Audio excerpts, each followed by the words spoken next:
Okay, so this might be a bit long, but this is how I do it. So y plus 1 over 3 plus y minus 2 over 2 equals 2. And what you want to do first is you want to make the denominator the same. So you multiply this one by 2 and this one by 3. So it'd be 2y plus 2 over 6 plus 3y minus 6 over 6 equals 2. And then you want to get rid of these. So you do multiply this side by 6, so it would be 2y plus 2 plus 3y minus 6 equals 12. And then you want to get the kind of the y's on one side.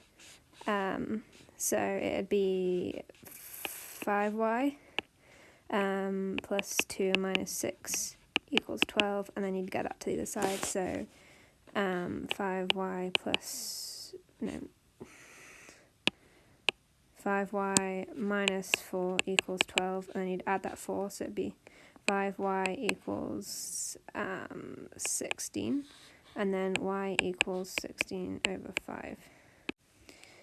And that is also equal to 3.2. And you can check it, but I know this is right.